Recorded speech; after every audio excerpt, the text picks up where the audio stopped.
आइए परमेश्वर के लोगों, अब ये समय है कि हम लोग बड़ी जल्दी से ध्यान अपना परमेश्वर की ओर करेंगे। परमेश्वर के वचन में से रोमियो की पुस्तक उसका 8 अध्याय निकालेंगे। आज की शाम में जो परमेश्वर का जीवित और पवित्र और सामर्थी कलाम है वो है रोमियो की पुस्तक 8 अध्याय और उसका 18 पद से 19 पद तक। यहां पे लिखा इस प्रकार से, क्योंकि मैं समझता हूं कि इस समय के दुख और क्लेश उस महिमा के सामने जो हम पर प्रकट होने वाली है कुछ भी नहीं, क्योंकि सृष्टि बड़ी आशा भरी दृष्टि से परमेश्वर के पुत्रों के प्रकट होने की बाट जो रही है।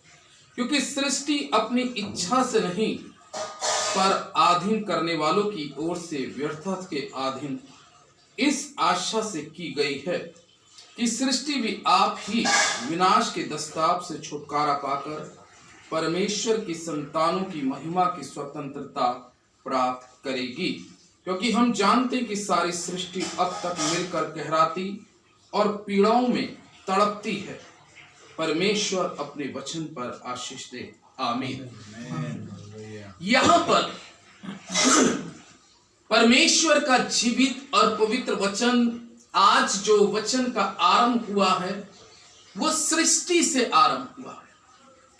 यानी कि अगर हम बात करें तो यहां पर पृथ्वी के लिए क्या कह रहा है वचन 19वें पद में, क्योंकि सृष्टि बड़ी आशा भरी दृष्टि से परमेश्वर के पुत्रों के प्रकट होने की क्या जो रही है, बाट इंतजार कर रही है। क्या पृथ्वी मालूम है क्या हुआ, नीचे आ भी रहा है कि पृथ्वी कहरा रही है, पृथ्वी तड़प रही है, पृथ्वी बड़ी परेशान है।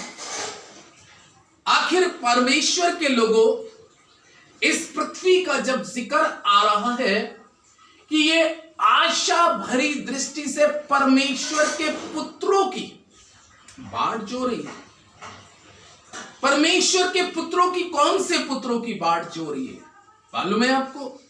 परमेश्वर का जीवित और पवित्र सामर्थी कलाम कहता है, अगर एक मां, भैया थोड़ा सा बोल दो, थोड़ी देर के लिए बंद कर दे, ये खड़बड़ होगा। परमेश्वर का जीवित और पवित्र और सामर्थी कलाम हमें कुछ इस प्रकार से बतलाता है कि एक मां जो बच्चे को क्या देती है, जन्म देती है। एक मां जो बच्चे को क्या देती है, जन्म देती है। अगर उसका बच्चा किसी कारणवश क्या हो जाए, बिगड़ जाए, अगर उसका बच्चा किसी कारणवश क्या हो जाए, बिगड़ जाए, तो उस मां को, अरे रोक ले इसको, उस मां को बहुत ही ज्यादा दुख या बहुत ही ज्यादा शोक इस बात का होता है। किस बात का दुख होता है, किस बात का शोक होता है कि जिस मां ने 9 महीने के अंदर एक बच्चे को अपने पेट के अंदर में रखा और बड़ी पीड़ाओं के साथ, बड़े कष्टों के साथ, बहुत दर्द के साथ, बहुत कठिनाइयों के साथ अपनी जान हथेली पे रखकर उसको जन्म देती है। और मालूम है, जब वो मां उस बच्चे को जन्म देती है तो उससे बड़ी उसको एक लालसा होती है कि आने वाले वक्त में ये बच्चा परमेश्वर के नाम को रोशन करे, परमेश्वर के कार्य में बढ़ जाए, परमेश्वर की सेवा में अपने आप को समर्पण करे। लेकिन जब वो बच्चा किसी भी कारण से कोई अधर्म में या कोई किस्म के पाप में या कोई किस्म की बुरी लालसाओं में या किसी गुनाहों में चला जाता है, तो उस वक्त वो मां अपने उस बेटे के लिए या अपनी उस बेटी के लिए बहुत ही ज्यादा व्याकुल रहती है, बहुत ही ज्यादा दुखी रहती है, बहुत ही ज्यादा अपने बिगड़े हुए बच्चे के लिए तड़पती है। एक संसारिक उदाहरण दिया मैंने, लेकिन क्या आपको मालूम है पहला शख्स जो पृथ्वी पर उत्पन्न हुआ वो मां की कोख से नहीं आया। कहां से आया? पृथ्वी से। बाइबल में लिखा है परमेश्वर ने इस सृष्टि के अंदर से, इस जमीन के अंदर से, इस भूमि के अंदर से एक मनुष्य को बनाया जिसका नाम क्या होता है? आदम।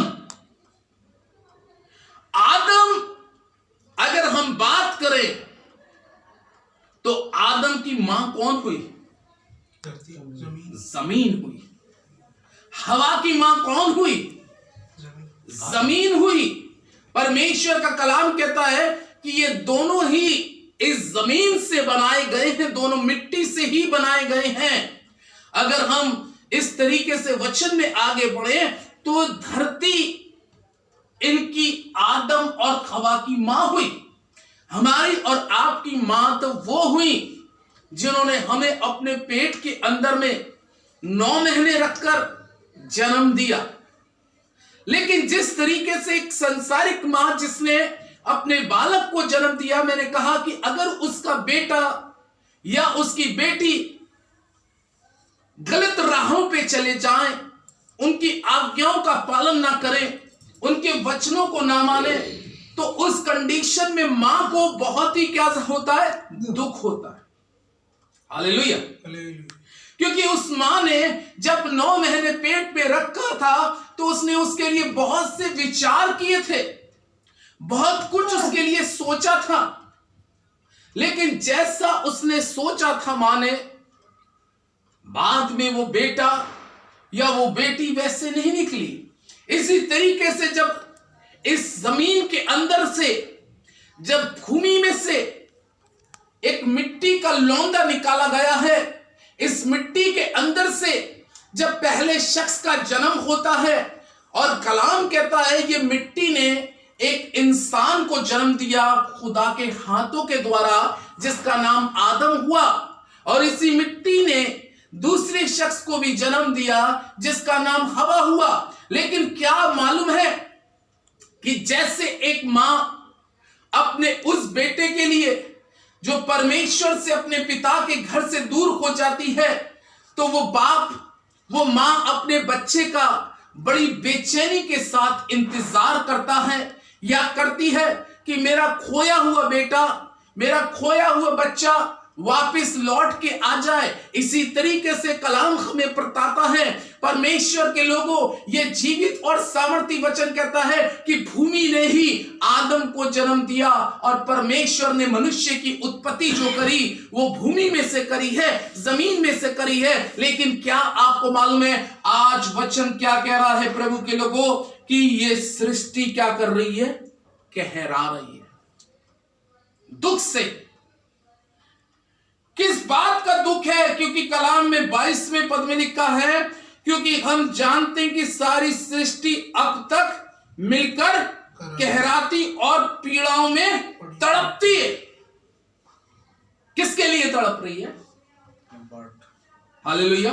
किसके लिए तड़प रही है? जिसको उसने क्या दिया था? अपने में से जन्म दिया था। अपने में से जिसको जन्म दिया था, सिरजा था। कलाम में लिखा है इसी मिट्टी में से खुदा ने आदम को सिरजा था। लेकिन बाइबल में लिखा है आज ये पृथ्वी कहरा रही है, तड़प रही है। जैसे एक मां की तड़पन, वैसे ही आज एक पृथ्वी की तड़पन। जैसे एक मां का बेटा उड़ाऊ पुत्र दूर देश में चला गया था, लेकिन उसका पिता मां तड़प रही थी कब लौट के आएगा। इसी तरीके से इस पृथ्वी का जो पहला शख्स था जिसका नाम आदम था और दूसरी का पत्नी का उसका हवा नाम था, क्योंकि हम सब बाबा आदम के ही वंश से जुड़े चले आ रहे हैं। हालेलुया। किसने गुनाह किया? क्यों आज पृथ्वी कहरा रही है? क्यों 19वां पद कह रहा है? क्योंकि सारी सृष्टि बड़ी आशा भरी दृष्टि से परमेश्वर के पुत्रों के प्रकट होने की बाट जो रही है, इंतजार कर रही है। क्यों इंतजार कर रही है? क्योंकि यह पृथ्वी, अगर उत्पत्ति की पुस्तक को देखें, 3 अध्याय और 3 अध्याय के अंदर में, उसके 17वें पद के अंदर में एक बहुत अच्छी बात लिखी है। और यहां 3 के 17 में बाइबल इस प्रकार से कहती है, और आदम से उसने कहा, तूने जो अपनी पत्नी की बात सुनी, और जिस वृक्ष के फल के विषय में मैंने तुझे आज्ञा दी थी, हाँ, मैंने तुझे आज्ञा दी थी कि तू उसे ना खाना, उसको तूने उसको खाया है, इसलिए भूमि तेरे कारण शापित है। आमीन। भूमि तेरे कारण क्या हो गई? श्रापित हो गई। यानी कि जिसने आदम तुझको क्या दिया? जन्म दिया। लेकिन जब वो जन्म आदम का होता है तो उसको जन्म देने वाले ने, जिसने अपने हाथ से बनाया था, कलाम कहता उसको आज्ञा मिली थी। क्या आज्ञा मिली थी? कि इस वाटिका के तुम दोनों सारे फलों को खा सकते हो। तब तक तो उसके लिए पृथ्वी फल फ्रूट उगा रही थी। तब तक तो पृथ्वी उसके लिए अच्छे अच्छे भोजन वस्तुओं को, पदार्थ उसको दे रही थी खाने के लिए। लेकिन बाइबल में लिखा है कि वो भूमि आदम को जन्म देने पर और हवा को जन्म देने पर, जब पृथ्वी ने अपने अंदर से आदम और हवा को जन्म दिया है, खुदा ने उनको हाथ से बनाया, वो तब तक प्रसन्न थी। कब तक प्रसन्न थी? कब तक खुश थी? जब तक वो परमेश्वर की आज्ञा के अनुसार चल रहे थे। हालेलुया। एक मां एक बेटे के प्रति, एक बाप अपनी बेटी के प्रति कब तक प्रसन्न रहता है? जब तक वो बेटा, वो बेटी अपने मां की कही हुई, अपने बाप की कही हुई आज्ञाओं का पालन करती है, तो मां उस बेटी को जन्म देने से प्रसन्न होती है। और परमेश्वर ने उनको आज्ञा दी थी कि तुम सब खा सकते हो, क्योंकि तुम भूमि में से बनाए गए हो, और ये भूमि तुम्हारे लिए आशीष का कारण बनेगी, तुम्हें जीवन भर खिलाती रहेगी, तुम्हें जीवन भर अच्छे से अच्छे खाने पीने की चीजें उपजाती रहेगी। लेकिन बाइबल यहां पर बतलाती है कि जब परमेश्वर ने आदम से कहा, ये क्या तूने किया? तेरे कारण भूमि क्या हो चुकी है? श्रापित हो चुकी है। यानी कि तेरे पाप के कारण अब वहां पर जो हमने पढ़ा कि पृथ्वी बड़ी आशा भरी दृष्टि से अपने पुत्रों की बाट इसलिए जोत रही है कि मेरे पुत्र, मेरी पुत्रियां फिर से अपने आधर्म से फिरे और लौटकर ऐसे आ जाएं जैसे वो उड़ाऊ पुत्र दूर देश को चला गया था। और कलाम में लिखा है कि उसने पश्चाताप किया। हालेलुया। जब उसने पश्चाताप किया, पश्चाताप के साथ उसका पिता, उसकी माता उसका इंतजार कर रही थी। मेरा पुत्र मुझसे दूर चला गया, आधर्म में, पाप में फंस गया। वो मां, वो बाप दोनों तड़पते थे। तड़पन इस बात की थी कि उस मां ने उसको जन्म दिया था और उसका पिता उसका बाप था। लेकिन कलाम में लिखा है कि जब बंटवारा हुआ तो बंटवारे में छोटा सब कुछ लेके दूर देश को चला गया।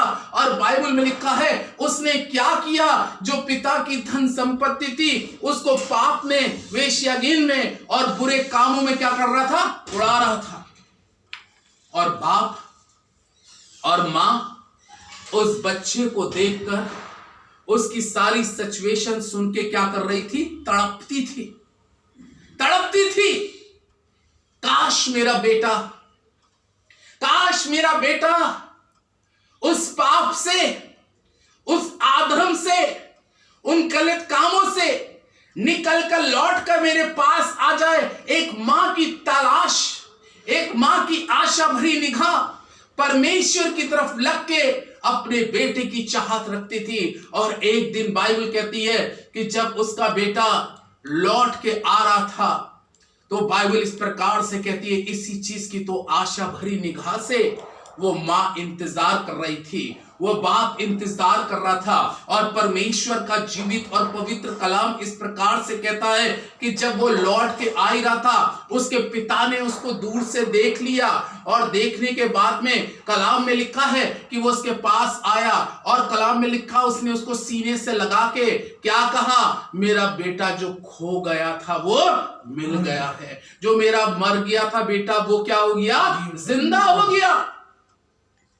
इसी तरीके से आज ये पृथ्वी भी आज मानव जाति के लिए, क्योंकि हम सब वचन के मुताबिक आदम की ही वंश में जुड़ते चले आ रहे हैं, क्योंकि पहला शख्स की उत्पत्ति बेशक मिट्टी से हुई, लेकिन बात जब आती है तो पहला शख्स आदम हुआ। उसके बाद में संतानों की उत्पन्न होने की प्रक्रिया बदली है खुदावंत के लोगों, लेकिन परमेश्वर का वचन इस प्रकार से कहता है प्रभु के लोगों कि आदम ही से कैन उत्पन्न हुआ, आदम से ही हाबिल उत्पन्न हुआ। और आज हम अगर कहें तो उसको बाबा आदम कहते हैं हम लोग। यानी कि यहां पे परमेश्वर का वचन, अब वो पृथ्वी जो आज तड़प रही है, बड़ी आशा भरी निगाहों से देख रही है, वो किसकी बाट जोत रही है? वचन कह रहा है वो हर एक उस व्यक्ति की बाट जोत रही है जो आज परमेश्वर के वचन से, प्रभु की उपस्थिति से दूर हो गया है। इसलिए पृथ्वी बड़ी आशा भरी निगाहों से अपने पुत्रों की बाट जोत रही है। इसलिए इस जगह पे परमेश्वर का जीवित और पवित्र कलाम इस प्रकार से कहता है, अब उत्पत्ति के मुताबिक कि आदम, भूमि तेरे कारण क्या है, शापित है, तू उसकी उपज जीवन भर दुख के साथ खाया करेगा और वो तेरे लिए क्या करेगी, कांटे और उटकारे उगाएगी और तू खेत की उपज खाएगा। अभी तक वो उससे पहले उसके लिए अच्छी चीजें उपजा रही थी। एक मां क्या अपने बेटे को, अगर उसका बेटा मछली मांगे तो क्या सांप देगी? नहीं देगी। अंडा मांगे तो क्या पत्थर देगा? नहीं देगी। लेकिन पहले वो भूमि अपने आदम को और अपनी बेटी हवा को क्या खिला रही थी? उत्तम से उत्तम चीजें। लेकिन जब उसके जीवन में अधर्म और पाप आ रहा है तो उसके बाद में वो क्या उगा रही है? उटकारे उगा रही है, कांटे उगा रही है, झाड़ियां उगा रही है, क्योंकि भूमि तेरे कारण क्या हो गई? श्रापित हो गई। वो भूमि जो लोगों को वो चारा देती थी, पशुओं को चारा देती थी, लोगों को भोजन देती थी, लेकिन आज उस भूमि के ऊपर में एक श्राप भी आ गया। वो श्राप क्या आ गया है? वचन में अगर हम पढ़ते हैं तो बाइबल लिखा है, एक बीज बोने वाला बीज बोने गया और जब उसने बो दिया तो उसमें कुछ जंगली पौधे भी क्या हो गए? उगा। तो आज इस भूमि के अंदर में आदम के ने तो अच्छा, परमेश्वर ने तो एक अच्छा बीज बोया, लेकिन कलाम में लिखा है कि जो गलती की उसके कारण जो है आज जंगली पौधे भी उगना इस पृथ्वी ने चालू कर दिया। नहीं तो ये पृथ्वी जो उगाती थी वो बेस्ट उगाती थी। हालेलुया, एक उत्तम उगाती थी। इसलिए भूमि तेरे कारण आदम श्रापित है, हवा तेरे कारण भूमि श्रापित है, क्योंकि तुमने जो किया है अब ये भूमि क्या कर रही है? तड़प रही है। यही तो पढ़ा भी हमने। क्या कर रही है? तड़प रही है। किस बात को तड़प रही है? अपने पुत्रों की आशा भरी दृष्टि से बाट जोत रही है कि मेरे पुत्र, मेरी पुत्रियां लौट कर मेरे पास आ जाएं। यशायाह की पुस्तक में जल्दी से मेरे साथ निकालें, परमेश्वर का जीवित कलाम 24 अध्याय को निकालें, क्योंकि कलाम क्या कह रहा है? अंत के समय में प्रभु का वचन इस प्रकार से कहता है, यशाया की पुस्तक उसका 24 अध्याय और उसका 3 पद से लिखा है परमेश्वर का वचन, पृथ्वी शून्य और उजाड़ हो जाएगी, क्योंकि यहोवा ही ने ये कहा है। पृथ्वी क्या हो जाएगी? शून्य और उजाड़ हो जाएगी। क्यों? क्योंकि भूमि आदम तेरे कारण श्रापित हुई। हालेलुया। भूमि तेरे कारण श्रापित है, इसलिए तेरा श्राप भूमि पे भी पड़ा है। इसीलिए तो लिखा भी है बाइबल में, निर्गमन की पुस्तक में, कि माता पिता के गुनाह उनकी कहां तक जाते हैं? संतान तक जाते हैं। इसलिए भूमि का कोई दोष नहीं था, भूमि का कोई अपराध नहीं था, लेकिन अपराध यह था कि जिस चीज को परमेश्वर ने पसंद किया उसके अंदर से निकाला हुआ व्यक्ति गुनहगार बना। उसके अंदर से निकाला हुआ व्यक्ति पाप और अधर्म में हुआ। इसलिए आज पृथ्वी 4 पद को अगर हम पढ़ें तो लिखा है, पृथ्वी विलाप करेगी और मुरझा जाएगी, जगत कुंभला और मुरझा जाएगा, और पृथ्वी के महान लोग भी कुंभला जाएंगे। पृथ्वी विलाप कर रही है, आज रो रही है, आंसू बहा रही है। किसके लिए? जिसको मैंने जन्म दिया वही खुदा के अधीन नहीं रह पा रहा। बहुत से बच्चे कहते हैं ना कि अपने माँ बाप के क्या नहीं है? अधीन नहीं है। इसी तरीके से आदम भी पृथ्वी के अधीन ना रहा, परमेश्वर के वचन के अधीन ना रहा। इस कारण आदम पे तो श्राप पड़ा ही पड़ा, भूमि पर भी श्राप पड़ गया। और भूमि पे श्राप पड़ गया तो यहां 4 पद क्या कह रहा है? पृथ्वी विलाप करेगी, मुरझाएगी, जगत कुंभला जाएगा, पृथ्वी के महान लोग भी कुंभला जाएंगे। क्यों? क्योंकि 5वें पद के अंदर में लिखा है, पृथ्वी अपने रहने वालों के कारण अशुद्ध हो गई है। क्या हो गई? अशुद्ध हो गई। अशुद्ध हो गई, क्योंकि उन्होंने व्यवस्था का क्या किया? उल्लंघन किया और विधि को पलट डाला और सनातन वाचा को तोड़ दिया, विधि को पलट दिया। अब आप समझिए साहब, जिस चीज ने जन्म दिया और जिसने अपने हाथ से बनाया और उसको आज्ञा दी, 5वां पद क्या कह रहा है? कि पृथ्वी अपने रहने वालों के कारण क्या हो गई? अशुद्ध हो गई। जब हम किसी पाप में, जब हम किसी गुनाह में, जब हम किसी अधर्म में आ जाते हैं तो हमारे आने के कारण हम अशुद्ध हो जाते हैं, हम अशुद्ध हो जाते हैं। उस समय जो कलाम कहता है कि अगर मां बाप भी गलती करते थे तो उनकी संतान अशुद्ध हो जाती थी। हालांकि जीसस क्राइस्ट के आने पर, प्रभु यीशु मसीह के आने पर व्यवस्था थोड़ी बदली गई और कलाम ऐसा कहता है कि जो गुनाह करेगा वही दंड पाएगा। लेकिन उस वक्त की जो व्यवस्था थी वो यही बतलाती थी कि वचन कह रहा है, क्योंकि उन्होंने व्यवस्था का क्या किया? उल्लंघन किया, नियमों को तोड़ दिया। जो डिसिप्लिन परमेश्वर ने बनाए थे आदम के लिए, हवा के लिए, वो सारे डिसिप्लिन क्या करे गए हैं? तोड़े गए हैं। डिसिप्लिनों को तोड़ दिया, अशुद्ध हो गए और मेरी विधियों को क्या किया? पलट डाला। किसके लिए पलट डाला?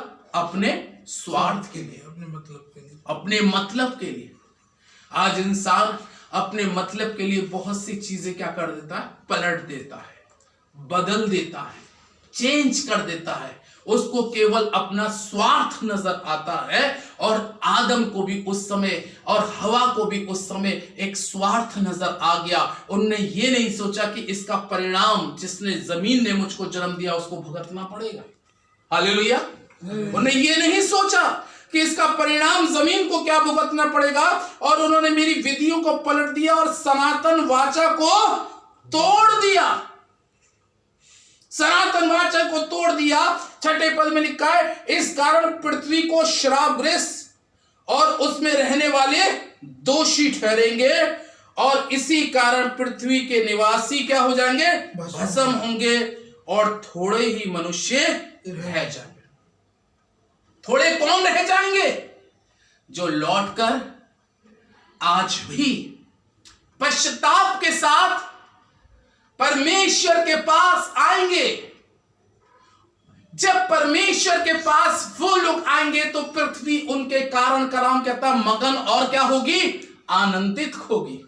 जब एक गुनहगार गुनाह से फिर कर जब वापस आता है तो उसके कारण स्वर्ग में आनंद होता है, लेकिन कलाम में लिखा है फिर भी थोड़े ही क्या होंगे, बचेंगे। लेकिन परमेश्वर आज अपने वचन के द्वारा बतला रहा है कि आज भी वक्त है कि हम लौट कर प्रभु के पास आए, क्योंकि पृथ्वी बड़ी आशा भरी दृष्टि से अपने पुत्रों की बाट जो रही है। परमेश्वर अपने वचन पर आशीष दे। आमीन।